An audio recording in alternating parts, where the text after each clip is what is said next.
धन्यवाद। आपके लोकप्रिय आमदार विक्रम सावंत जी, प्रकाश जमदाड़े जी, मंसूर खतीब साहब, रमेश पाटिल जी, अप्पा राय बिराजदार जी, बाबा साहेब कोडक जी, नाना शिंदे जी, वाबुल्ला साहब, शुभांगी जी, मीनाक्षी अक्की जी, मैं पहली बार आपके बीच में आया हूं।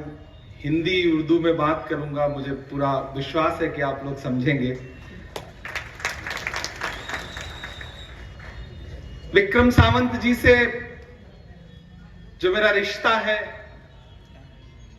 वो पहली बार इनसे मेरी मुलाकात हुई जब कांग्रेस पार्टी ने, मेरी पार्टी ने मुझे राज्यसभा भेजने का निर्णय लिया और मुझे महाराष्ट्र से प्रतिनिधित्व करने का सौभाग्य मिला।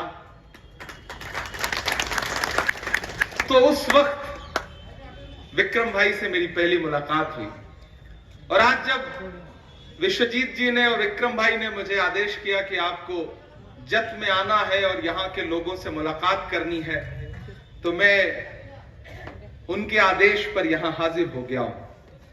कीमत तो बहुत बढ़ गई शहरों में धान की, कीमत तो बहुत बढ़ गई शहरों में धान की, लेकिन विदा न हो सकी बेटी किसान की।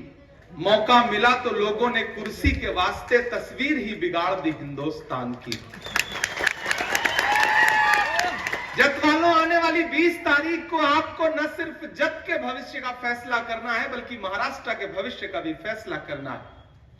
यह चुनाव अगर आपको लगता है कि सिर्फ एक आमदार चुनने का चुनाव है, तो आप बहुत छोटा सोच रहे हैं। यह चुनाव और इस चुनाव का मकसद और इस चुनाव का परिणाम बहुत बड़ा है।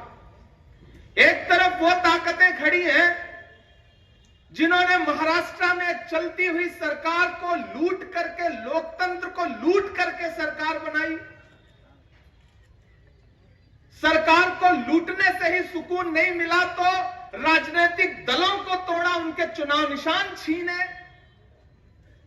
दिल्ली में बैठे हुए हाकिम ये सोचते हैं कि महाराष्ट्र को दिल्ली के रिमोट कंट्रोल से चलाया जाएगा, लेकिन यह वीर शिवाजी महाराज की धरती है, यह बाबा साहब अंबेडकर की धरती है, इसे दिल्ली के रिमोट कंट्रोल से नहीं चलाया जा सकता। इसलिए चुनाव बहुत महत्वपूर्ण है। यहां तमाम बड़े बुजुर्ग बैठे हैं, नौजवान साथी हैं, माएं बहनें हैं।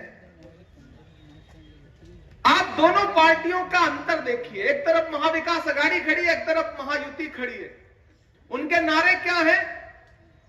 बटोगे, कटोगे, मंगलसूत्र छीन ले जाएंगे, भैंस खोल ले जाएंगे, उल्टा लटका देंगे, घर ढहा देंगे। और एक तरफ महाविकास आघाड़ी के नेताओं के नारे क्या हैं? आइए नफरत के बाजार में मोहब्बत की दुकान खोलते हैं। ये लड़ाई सीधे सीधे नफरत और मोहब्बत के बीच में है, घृणा और प्रेम के बीच में है। और विक्रम सावंत जी आपके अपने आमदार हैं। आमदार रहते हुए पिछले 5 साल में इनका काम गिनाने की जरूरत नहीं है।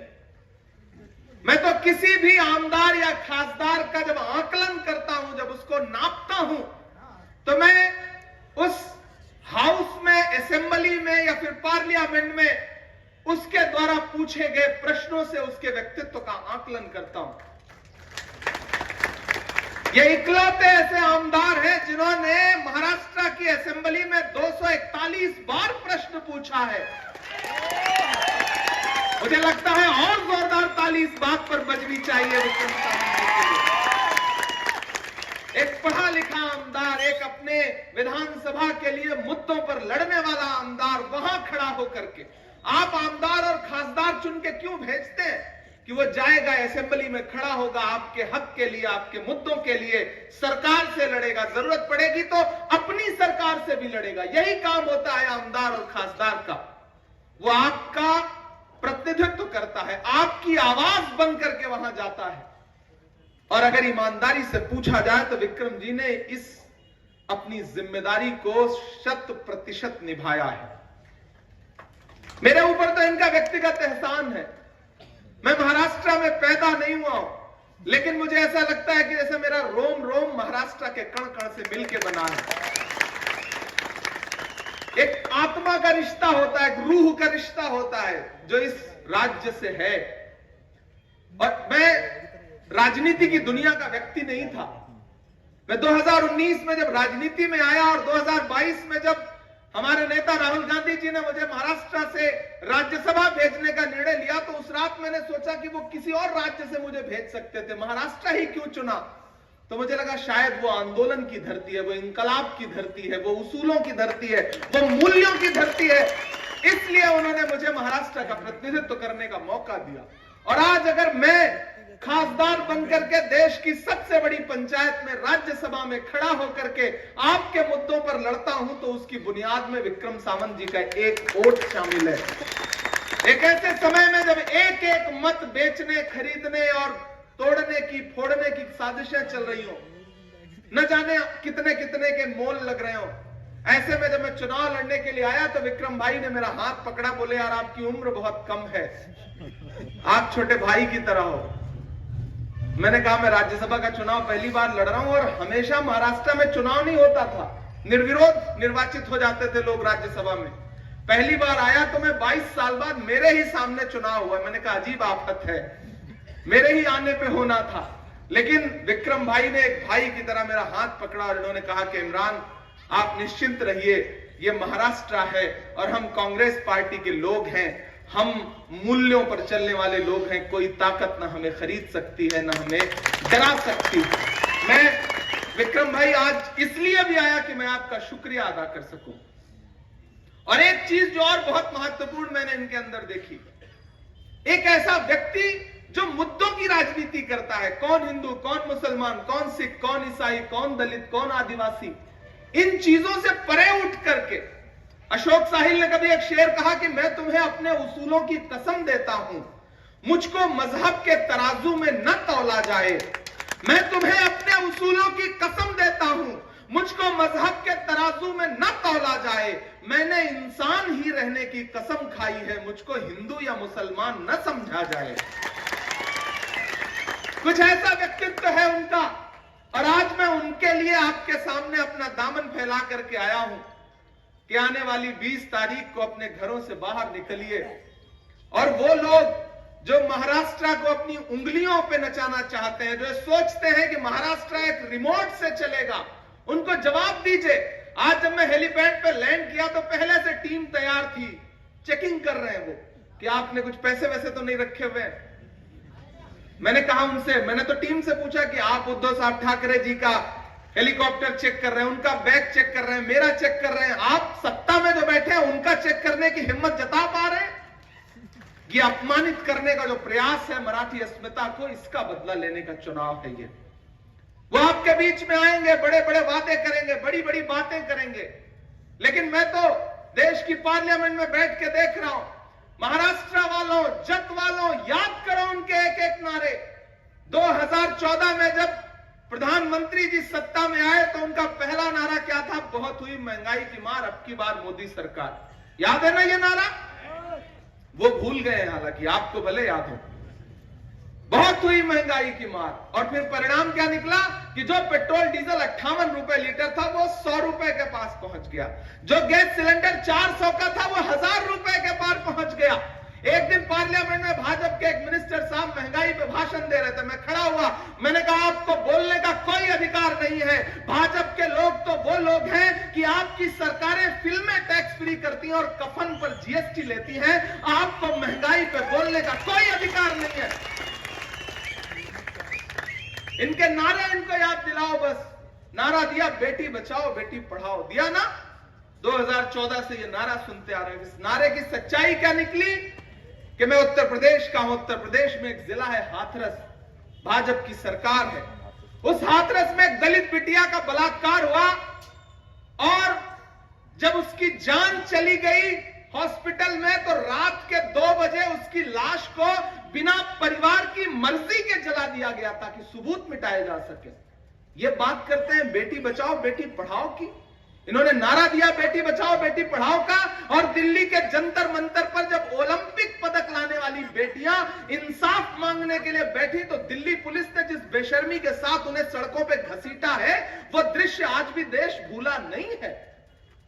ये बात करते हैं बेटी बचाओ बेटी पढ़ाओ की।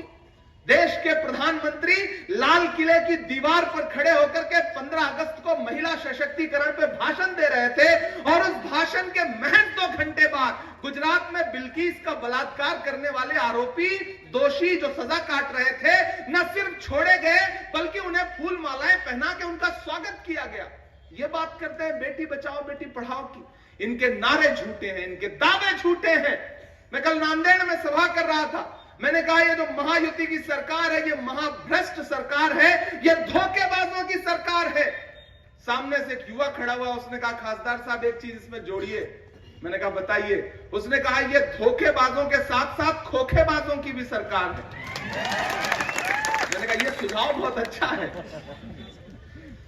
ये धोखेबाजों और खोखेबाजों की सरकार। महाराष्ट्र को तो ऐसा धोखा दिया कि फॉक्सकॉन की फैक्ट्री हो, एयरबस का जो प्रोजेक्ट लगना था नागपुर में वो हो, उठा के गुजरात भेज दिया। आपके अधिकार को उठा उठा के किस तरह दूसरे राज्यों में भेजा गया ये आपको देखना है। और प्रधानमंत्री जी तो कमाल ही है।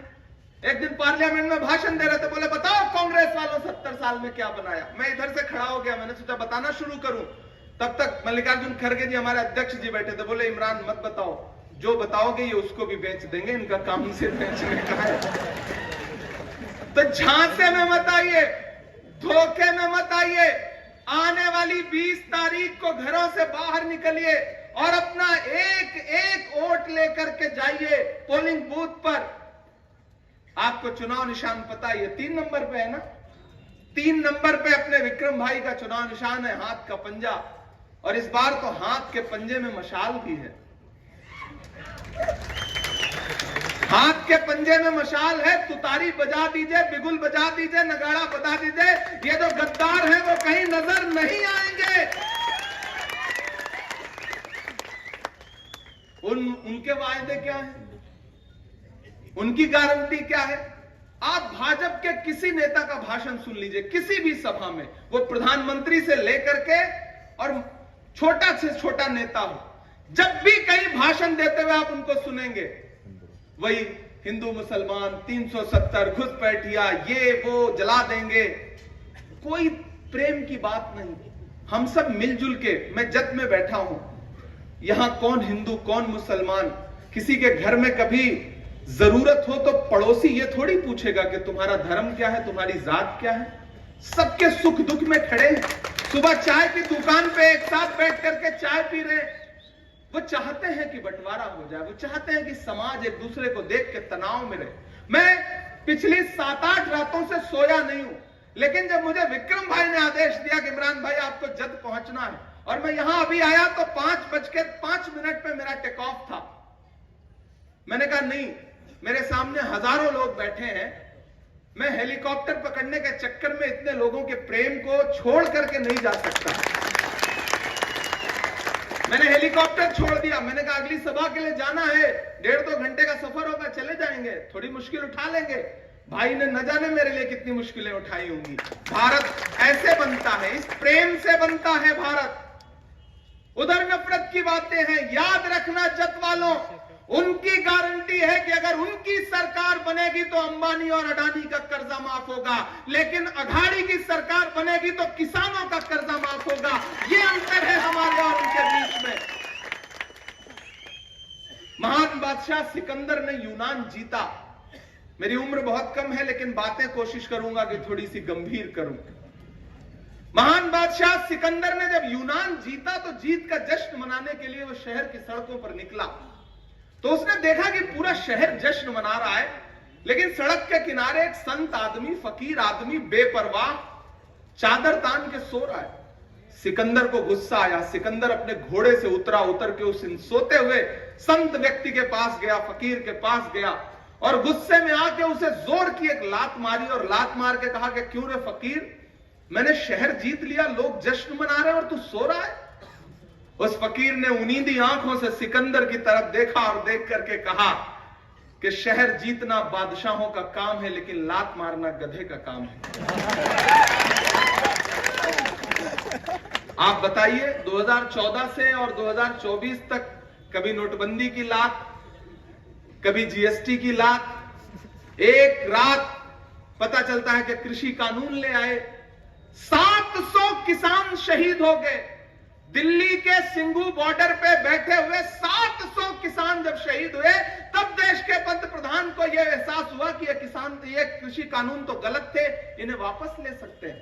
वापस ले लिया। 2014 में यवतमाल का वो दाभड़ी गांव अब प्रधानमंत्री जी को याद भी नहीं है, जहां वो आए थे किसानों के साथ चाय पर चर्चा करने। आज उसी गांव में महीने में सैकड़ों लोग आत्महत्या कर रहे हैं, उसी जिले में।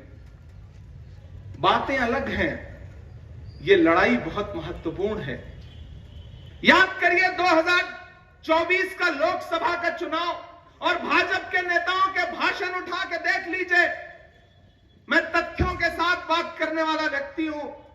भाजपा के नेता चाहे अनंत हेगड़े हो, चाहे लल्लू सिंह हो, चाहे अरुण गोविल हो, चाहे दिया मिर्धा हो, एक बात थी कि हमें बहुमत दीजिए, हम संविधान बदलेंगे। वो तो भला हो भारत की जनता का कि जिसने 400 पार का नारा लगाने वालों को ला करके 240 पे ऐसा पटका ये अपने अकेले के पैरों पे खड़े नहीं हो पाए। 2 बैसाखियां उधार लेनी पड़ी, एक बिहार से, एक आंध्र प्रदेश से, एक चंद्रबाबू, एक नीतीश बाबू। एक भी बैसाखी छिटकी, सरकार की सांस अटकी। कभी भी हो सकता है। और वो जो बिहार वाले हैं ना, वो तो महाराष्ट्र के परिणाम का इंतजार कर रहे हैं कि महाराष्ट्र में कुछ अच्छा हो जाए तो बिहार कब अपनी राह चल देगा, कोई भरोसा नहीं है। इसलिए आप सबसे अनुरोध करता हूं कि ये चुनाव डॉक्टर बाबा साहब अंबेडकर के संविधान को बचाने का चुनाव है। इस चुनाव में आपके मतों को लूट करके सरकार बनाने वालों से बदला लेने का चुनाव है ये। बदलापुर आपको याद होगा, पुणे का गैंगरेप आपको याद होगा, कानून व्यवस्था कहां खड़ी है आपको याद होगा। इस सरकार ने भ्रष्टाचार के सारे रिकॉर्ड तोड़े। इसलिए मैं आप सबसे अनुरोध करूंगा कि भाजपा के लोग, महायुति का कोई भी आए तो उनसे कह देना ये जत है। पिछली बार 37,000 वोटों से जिताया था, इस बार कम से कम 51,000 वोटों से जिता करके विक्रम सावंत को असेंबली पहुंचाएंगे। और मैं आपका खासदार होने के नाते यहां एक वादा करता हूं कि आप के असेंबली के डेवलपमेंट के लिए अगर इनकी निधि कम पड़ जाएगी, इनका फंड कम पड़ जाएगा, तो मैं अपना ब्लैंक साइन किया हुआ एक लेटर पैड इनको दे दूंगा। जो भी लेना हो जब चाहेंगे ले सकते हैं, यहां के डेवलपमेंट के लिए, यहां के लोगों के लिए। तो अब आप सोच लीजिए, एक जिताइए, एक साथ में फ्री पाइए। इससे अच्छा ऑफर क्या हो सकता है? आमदार जिताओ, एक खासदार साथ में फ्री पाओ। विशाल दादा हैं ही तो 2-2 खासदार मिल गए, अमोल जी भी आके गए। आप सोचिए ना, कहां कहां से, कितनी कितनी दूर से लोग चल करके, कितना मुश्किलें उठा करके विक्रम भाई के लिए आ रहे हैं। अनेकों प्रश्न ऐसे हैं जो दोहराए नहीं जाते, बहुत उत्तर भी ऐसे हैं जो बतलाए नहीं जाते। मेरी ख्वाहिश है तुमको चांद तारे तोड़कर दे दूं, मगर चादर से बाहर पांव फैलाए नहीं जाते। और यही सब सोच करके ही हमें दिल में जगह देना कि घर आए हुए मेहमान लौटाए नहीं जाते। जत वालों और मैं सभी समाज के लोगों से अनुरोध करता हूं, मैंने देखा है राहुल गांधी को, मैं राहुल गांधी से प्रभावित होकर राजनीति में आया। मैंने कहा ना, मेरा राजनीति से कोई लेना देना नहीं था, मेरे परिवार का कोई रिश्ता नहीं था राजनीति से। मैं तो एक सामान्य सा लड़का था, कविताएं लिखता था, साहित्य रचता था। और उसके बाद जब देश में नफरतें आसमान पर छू रही थी, ऐसे में एक दिन राहुल गांधी ने कहा कि मैं कन्याकुमारी से कश्मीर तक पैदल चलूंगा, 4000 किलोमीटर, बस एक नारा लगाऊंगा, नफरत छोड़ो भारत जोड़ो। नफरत के बाजार में मोहब्बत की दुकान खोलनी है। मैं चला हूं राहुल गांधी के साथ। मुझसे मीडिया के साथी पूछा करते थे कि इमरान साहब आप सांसद बाद में हैं, शायर पहले हैं, राहुल गांधी के साथ चल रहे हैं, आप क्या कहेंगे? तब मैं उनसे कहता था कि जो हर जालिम से टकराएगी वो आंधी बनाऊंगा, जो हर जालिम से टकराएगी वो आंधी बनाऊंगा। नए अंग्रेज आए हैं, नया गांधी बनाऊंगा। मैं चला हूं राहुल गांधी के साथ, वही राहुल गांधी जिनको नरेंद्र मोदी जी और अमित शाह जी शहजादा कहते थे, राजकुमार कहते थे। उनके भाषण उठा के देखिएगा। मुझे बताओ जत वालों की दुनिया में है ऐसा कोई राजकुमार, कोई शहजादा जो 4000 किलोमीटर अपने पैर के छालों की परवाह किए बगैर पैदल चले, लोगों को गले से लगाए, उनके आंसू पोंछे, किसानों से मिले, नौजवानों से मिले, महिलाओं की समस्याओं को समझे?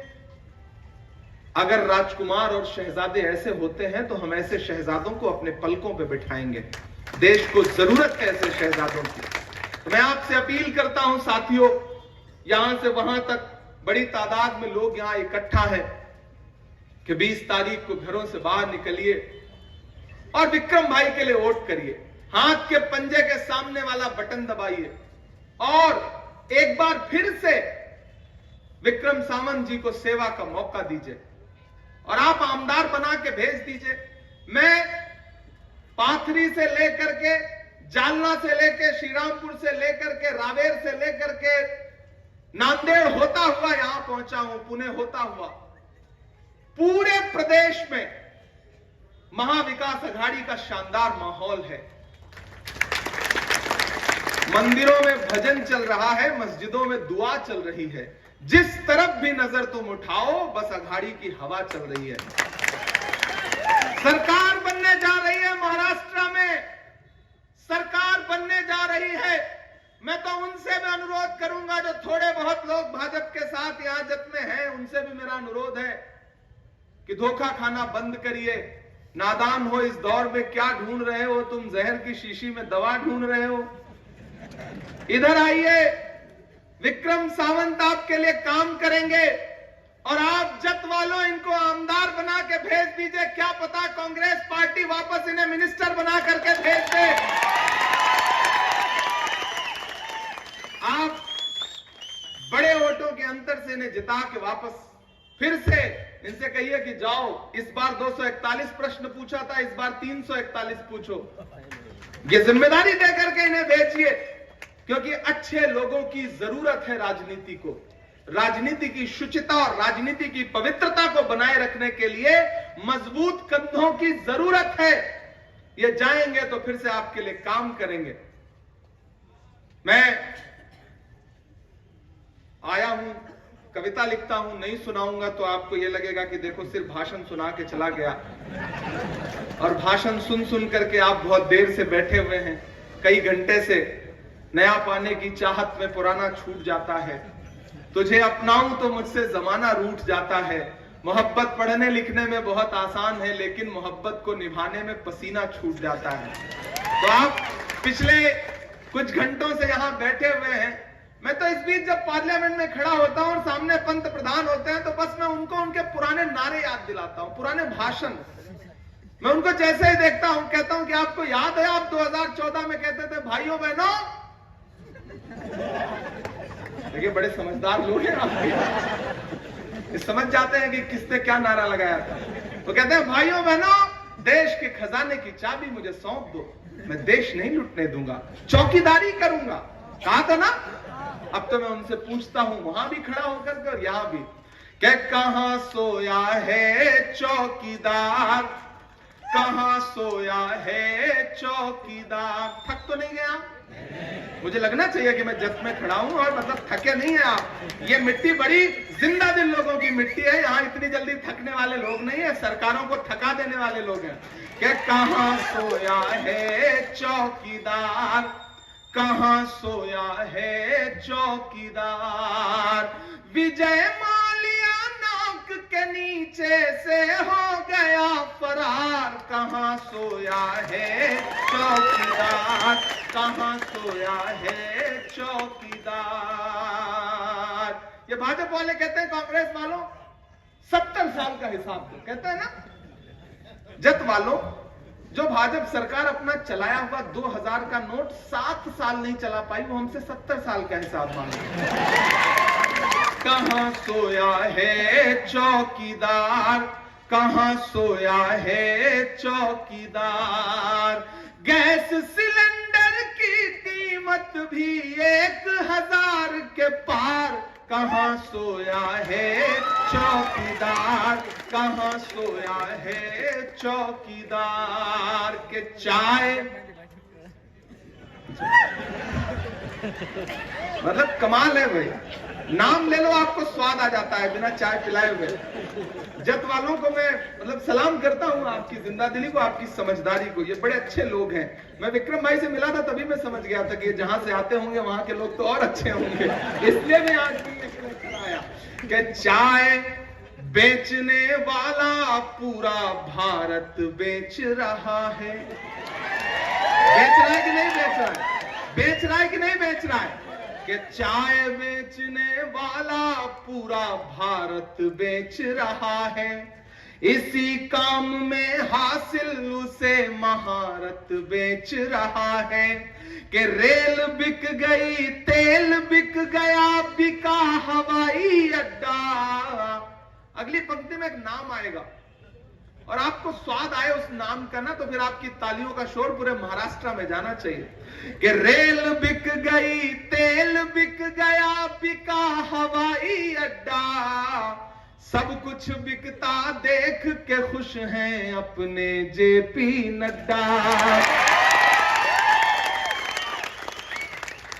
कि जनता महंगाई की मारी, हमसे बहुत दुखी रहते हैं आजकल भाजपा वाले। कहते हैं ये मजाक मजाक में वो बात कह देता है जो बहुत चुभती है। मैंने कहा कवि और साहित्यकार का काम ही है ये है। जब जब हमें लगेगा कि राजनीति जो है वो शुचिता और पवित्रता के मानदंड से हट रही है, तब तब हम कलमकारों की जिम्मेदारी है कि हम आईना दिखाएंगे, हम आपको आपके चेहरे के सामने आईना दिखाएंगे, ये हमारी जिम्मेदारी है। कि जनता महंगाई की मारी, जनता महंगाई की मारी करती हाहाकार।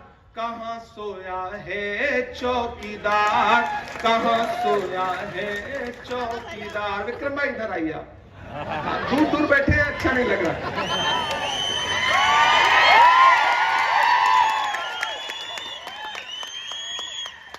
मेरी उम्र बहुत कम है, मैं घर में सबसे बड़ा हूं, मेरा कोई बड़ा भाई नहीं है।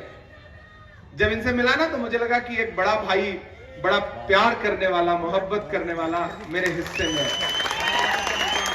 और ये मैं बड़ी भावुकता से ये बात कह रहा हूं। और इस जत में खड़ा होकर के वो जो तमाम साजिशें करने वाले लोग हैं, विक्रम भाई के खिलाफ तमाम जो खुराफातें करने वाले लोग हैं, उनके लिए कह के जा रहा हूं ये पंक्तियां। कि दायरे में सिमट के आएगा, हर रवायत से हट के आएगा। आंधियों को जरा खबर कर दो, आंधियों को जरा खबर कर दो। शेर वापस पलट के आएगा, शेर वापस पलट के आएगा। मुझे विश्वास दिलाइए कि हाथ उठा करके कोई भी हाथ पीछे नहीं रहना चाहिए। मुझे भरोसा दिलाइए कि 20 तारीख को घरों से बाहर निकलेंगे, अपना एक एक और हाथ के पंजे के सामने वाला बटन दबा करके देंगे। विक्रम भाई को कम से कम 51,000 की जीत से असेंबली पहुंचाएंगे। आपका एक एक वोट सिर्फ विक्रम को नहीं मिलेगा, मोहब्बत के उस मसीहा को मिलेगा जिसका नाम राहुल गांधी है, शरद पवार साहब को मिलेगा, उद्धव ठाकरे जी को मिलेगा।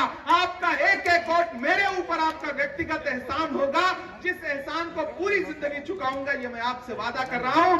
जब के लिए जब भी मेरी जरूरत होगी, विक्रम भाई के जरिए मुझे एक आवाज दे दीजिएगा। मैं अपनी निधि लेकर के, अपना सामर्थ्य लेकर के, अपनी ताकत लेकर के आपको जद में खड़ा मिलूंगा, ये आपसे वादा करता हूं। मुंबई में ये आपके लिए लड़ेंगे, महाराष्ट्र में ये आपके मुद्दों पर लड़ेंगे, और दिल्ली में आपका एक वकील मैं हूं, एक विशाल है। हम दोनों लोग लोकसभा और राज्यसभा में आपके लड़ेंगे, ये आपसे वादा करता हूं। बहुत अच्छा लगा। लहू में जो भी, बदन में जो भी लहू है तेरी अमानत है, जहां जहां हो जरूरत वसूल कर लेना। मुझे पूरा विश्वास है 23 को परिणाम आएगा तो मैं दिल्ली या महाराष्ट्र जहां भी रहूंगा, मेरी नजरें इसी जद पे रहेंगी। 51,000 याद रखिएगा। बहुत